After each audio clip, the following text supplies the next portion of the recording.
20-asr o'zbek adabiyotining beqiyos iste'dodi, ma'rifat va badiiy timsoli Hamid Olimjon.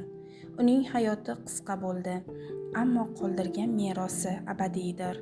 Hamid Olimjon 1909-yil 12-dekabrda Jizzaxning Jomboy qishlog'ida dunyoga keldi.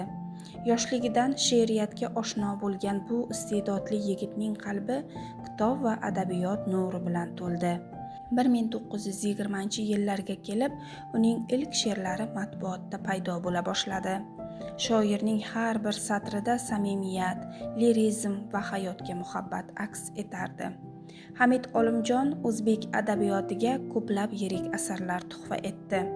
Oygul bilan Baxtiyor, Semrug', Zaynab va Omon dostonlari uning ijodidagi eng yorqin durdonalaridandir.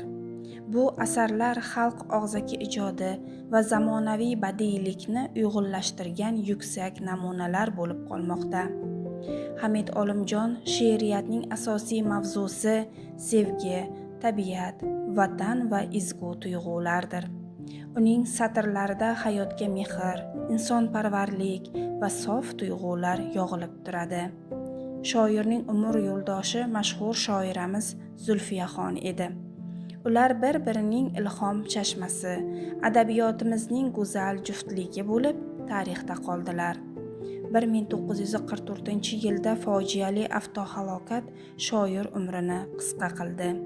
Ammo uning qoldirgan ijodi o'chmas nur bo'lib, bugungi avlodlar qalbida yashashni davom etmoqda. Hamid Olimjon o'zbek she'riyatining porloq yulduzi. Uning ovozi, uning satrlari, uning ruhi bugun ham bizni ezgulikka chorlaydi. Bu meros millatning ma'naviy boyligidir.